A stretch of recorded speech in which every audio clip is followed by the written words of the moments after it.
हाय, एक सवाल का ऑनेस्टली जवाब दोगे? क्लास 10th की ये कौन से नंबर की तुम स्ट्रैटेजी वीडियो देख रहे हो? 6 महीने वाली देखी होगी, फिर 3 महीने वाली देखी होगी, फिर 45 डेज वाली देखी होगी, और आज हम फाइनली देख रहे हैं कि एक महीने में बोर्ड्स के एग्जाम है तो कैसे पढ़ना है, how to study in 30 days. अब तुमने इससे पहले वाली वीडियोस कितनी फॉलो करी हैं, कितनी नहीं करी है, ये तो भाई तुम्हें ही पता है, you only know the truth. But अगर आज ये वीडियो देख रहे हो ना टाइगर्स, तो एक बात मेरी सुन लो, 95% प्लस अभी भी आ सकते हैं, अभी भी मौका है, पर ये आखिरी मौका है। तो आज जो मैं ये वीडियो लेकर आई हूँ ना बेटा, इसमें मैं तुम्हें देने वाली हूँ एक क्लियर रोड मैप, ताकि तुम अपने क्लास 10th के बोर्ड से पहले कॉन्फिडेंट फील कर सको और अपने बोर्ड्स को फोड़ सको। यार सब यही चाहते हैं, ऑब्वियस सी बात है। तो आज मैं इस वीडियो में बताने वाली हूँ कि कैसे 30 डेज में अपनी पढ़ाई करनी है, चीजों को प्लान करना है, चीजों को एग्जीक्यूट करना है। तो ज्यादा समय ना लेते हुए हम शुरू करते हैं बेटा इस वीडियो को, और यहाँ पे मैं तुम्हें बताऊंगी the rule of 3P which is going to be plan, practice and perfection। ठीक है,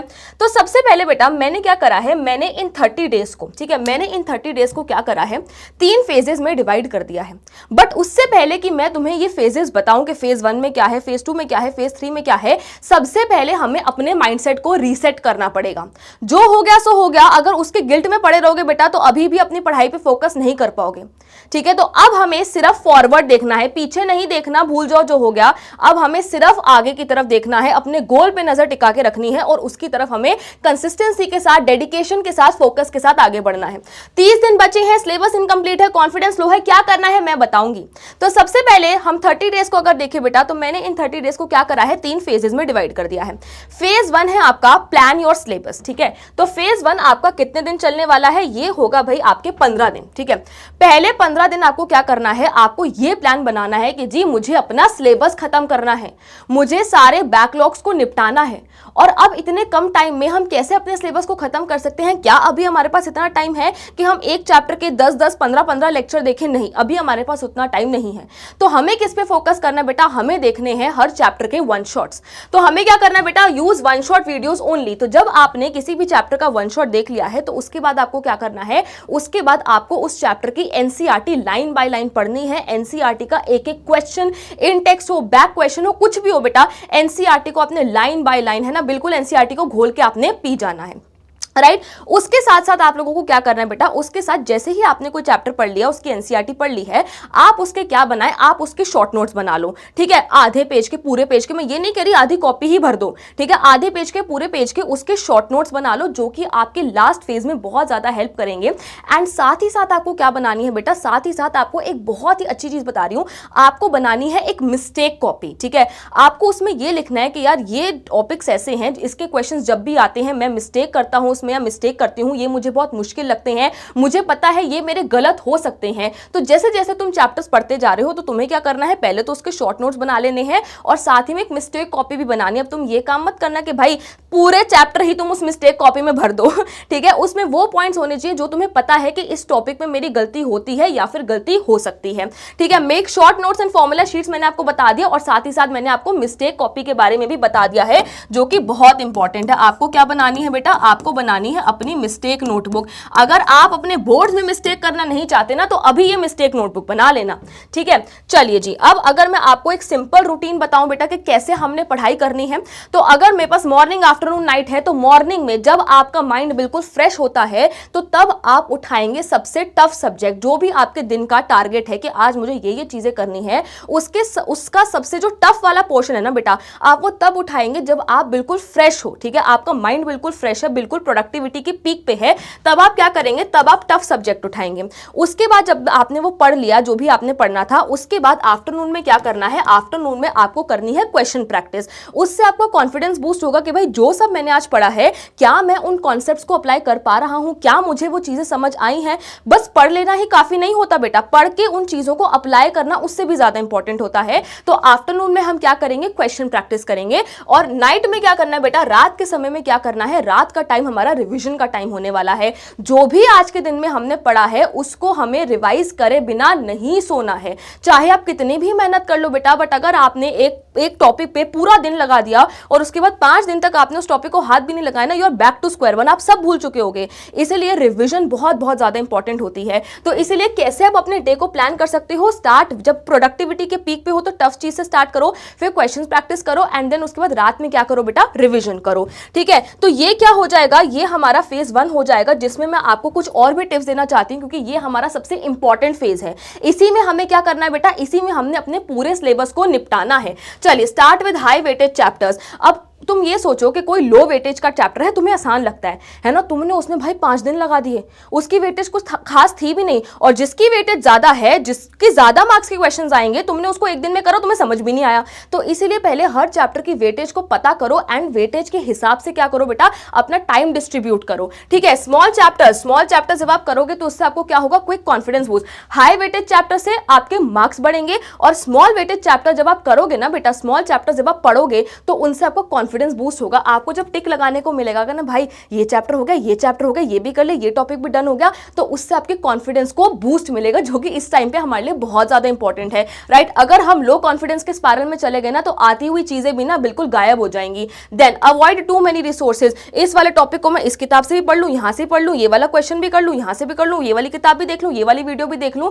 जितने ज्यादा रिसोर्सेज होंगे उतना ज्यादा जो बेटा आपका दिमाग है उसमें खिचड़ी बनने लगेगी। आप एक टॉपिक को यहां से भी देख रहे हैं, फिर यहां से भी देख रहे हैं, यहां कुछ और बोला, यहां कुछ और बोला, यहां से ये किताब कुछ और कहती है, ये किताब कुछ और कहती है, सब कुछ क्या हो जाएगा बेटा, अंदर जीरो हो जाएगा। इसीलिए ट्रस्टेड सोर्सेज पे फोकस करें। बहुत ज्यादा सोर्सेज नहीं चाहिए हमें, ट्रस्टेड सोर्स चाहिए। एक किताब को 10 बार पढ़ो, बजाय कि 10 किताबों को तुम एक एक बार पढ़ रहे हो। ठीक है, and then revise daily for 30 minutes. इसको तो मैंने तुम्हें ऑलरेडी बता दिया है कि रिविजन रिविजन रिविजन बहुत बहुत बहुत ज्यादा इंपॉर्टेंट है। राइट, चलिए उसके बाद जैसे फेज 1 हमारा हो चुका है बेटा, तो अब हम चलते हैं फेज 2 पे, जो कि हमारा होगा डे 15 से लेकर डे 25, जिसमें हमारे 10 दिन आते हैं। और उसमें हमने क्या करना है, उसमें हमने करना है चीजों को प्रैक्टिस। अभी तक हमने अपना पूरा सिलेबस कंप्लीट कर लिया है, हमने सारे वन शॉट्स देख लिए हैं, अपने नोट्स बना लिए हैं, एनसीईआरटी डन है, सब कुछ हो गया है। अब हमें क्या करना है बेटा, अब हमें चीजों की प्रैक्टिस करनी है। अब प्रैक्टिस कैसे करनी है, एनसीईआरटी तो हमारी डन हो चुकी है, अब हमें क्या करना है, अब हमें लास्ट 10 ईयर्स के पीवाईक्यूज को अटेम्प्ट करना है। प्रीवियस ईयर क्वेश्चन जब आप अटेम्प्ट करते हैं तो बेटा उनको ना एनालाइज करना भी सीखो, बस ऐसे माइंडलेसली क्वेश्चंस मत अटेम्प्ट करते रहो। जब आप क्वेश्चन अटेम्प्ट कर रहे हो तो इन चीजों को एनालाइज करो कि किस टॉपिक से कितने क्वेश्चन आते हैं, कितनी बार क्वेश्चन पूछा गया है, किस तरीके से पूछा गया है। अगर आप ये एनालिसिस करोगे ना तो एग्जाम टाइम में आपको इससे बहुत मदद मिलने वाली है। पीवाईक्यूज करो जो कि आपकी कॉन्फिडेंस बूस्ट के लिए, कॉन्सेप्चुअल क्लैरिटी के लिए बहुत इंपॉर्टेंट है, बट उन पीवाईक्यूज का क्या करना है, उन पीवाईक्यूज का एनालिसिस भी करना है कि किस टॉपिक से कैसा क्वेश्चन आता है, कितने क्वेश्चंस आते हैं। उसके बाद आपको क्या करना बेटा, उसके बाद आपको sample papers, obviously this is the time of sample papers. आपको सैंपल पेपर अटेम्प्ट करने हैं, बट ऐसे ही नहीं कि चल ऐसे पेज पलट ली, हाँ हो जाएगा हो जाएगा हो जाएगा। टाइमर के साथ बिल्कुल real life conditions, real time conditions को क्रिएट करके आपको क्या करना है, सैंपल पेपर्स को प्रैक्टिस करना है। ठीक है, अब बहुत बच्चे कहते हैं कि मैम हमें नहीं पता कि हम कौन से सैंपल पेपर को रेफर करें, सैंपल पेपर्स हमें कहां से मिलेंगे, कौन सी बुक को लें। तो बेटा जैसे कि आप जानते हैं कि पीडब्ल्यू के सैंपल पेपर्स हैं and they are the best obviously. मतलब अब आप ये मत कहना कि मैं पार्शल हो रही हूं, बट बेटा हमने वो सारी चीजें देखी हैं, हम ही ने उनको जो है क्यूरेट करा है, so those are the best. तो अगर आप चाहते हैं तो हर सब्जेक्ट के सैंपल पेपर्स जो हैं वो अवेलेबल हैं, हमारे यहाँ पे नीचे लिंक दे रखा है डिस्क्रिप्शन में, तो आप उनको चेकआउट कर सकते हैं इफ यू वांट। राइट, उसके बाद improve answer writing and presentation. सिर्फ बेटा से हवा में हाँ इसका ये हो जाएगा, इसका ये हो जाएगा, इसका ये हो जाएगा, ये सब काम नहीं करना। बोर्ड्स में आपको आंसर आता है वो अलग बात है, बट आपने आंसर को प्रेजेंट कैसे करा है उसी से आपको नंबर मिलने वाले हैं। इसलिए आंसर प्रेजेंटेशन, नीटनेस, इन सब का भी आपको क्या रखना है, ध्यान रखना है। इन सब की भी आपको पहले प्रैक्टिस करनी है। ये नहीं कि पहली बार ही हम सुंदर सुंदर आंसर सिर्फ सीधा बोर्ड्स में ही लिख रहे हैं। राइट, उसके बाद मिस्टेक कॉपी का तो मैंने आपको पहले ही बता दिया था कि आपकी मिस्टेक कॉपी इस पूरे सफर में आप लोगों के साथ रहने वाली है। राइट, जो भी आप प्रॉब्लम जो भी फेस कर रहे हैं, जिस भी टॉपिक में जहां आपको लगता है कि मैं मिस्टेक करूंगा या करती हूं या हो जाएगी, वो आपकी उस कॉपी में होनी चाहिए। राइट, क्लियर है? ओके, जैसे कि मैंने आपको ऑलरेडी बता दिया बेटा कि बोर्ड्स की तरह आपको क्या करना है, अपने पेपर लगाने हैं। सिट ऑन टेबल चेयर, ऐसे बेड पे आधे लेटे हुए, रजाई यहां तक करके आपको पेपर, सैंपल पेपर्स नहीं लगाने हैं। आसपास फोन नहीं होने चाहिए। एग्जैक्ट टाइमिंग को फॉलो करो। Analyse mistakes after every paper.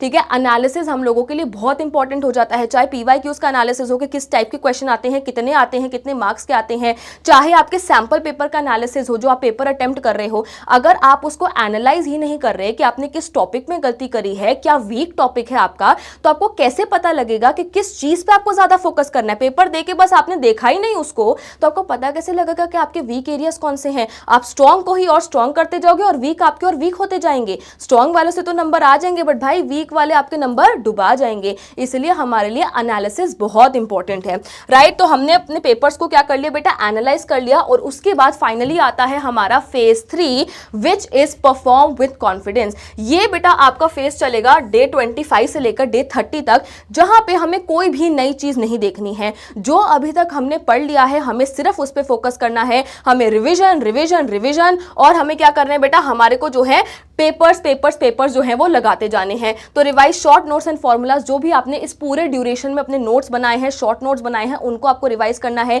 Cheat sheets हो गई, फॉर्मूला शीट्स हो गई, है ना, कुछ फ्लो चार्ट्स आपने बनाए हैं, मैप वर्क आपने करा है, न्यूमेरिकल्स की कोई अलग शीट होगी, फॉर्मूलाज कुछ अलग होगी, जो भी आपके पास अवेलेबल है बस उसको बार बार आपने क्या करते रहना है, रिवाइज करते रहना है। मैप्स एंड डायग्राम्स की प्रैक्टिस करो, अपने वीक एरियाज पे फोकस करो। बेटा स्ट्रॉन्ग है और वो रहेंगे, बट वीक पे फोकस करो क्योंकि वही आपके मार्क्स बढ़ाएंगे। स्टे काम एंड कॉन्फिडेंट, जैसे कि मैंने आपको ऑलरेडी बता दिया बेटा, लो कॉन्फिडेंस के स्पाइरल में जाना कि मुझे कुछ नहीं आता, मैं सब कुछ भूल जाता हूं, ये बहुत कॉमन प्रॉब्लम है कि मैम हम पढ़ते सब कुछ है बट हमारे को जब रात को सोते हैं ना, सुबह उठ के ऐसा लगता है कि हमें कुछ भी याद नहीं। दिस इज वेरी कॉमन, सबके साथ होता है, मेरे साथ भी होता था। पूरी पढ़ाई कर ली, अगले दिन सुबह उठी हूं यार कुछ याद ही नहीं है। बट ट्रस्ट मी बेटा, अगर आपने सच्चाई के साथ, ऑनेस्टी के साथ मेहनत करी है ना, तो जब आप उस एग्जाम हॉल में घुसोगे ना, आपका दिमाग ऐसे काम करेगा कि आपको सब कुछ याद होगा, आपको सब कुछ आता होगा, बेशर्ते आपने मेहनत करी है, आपने ऑनेस्टी के साथ पढ़ाई करी है। ठीक है, चलो अब डूज एंड डोंट्स थोड़ी सी बात कर लेते हैं बेटा।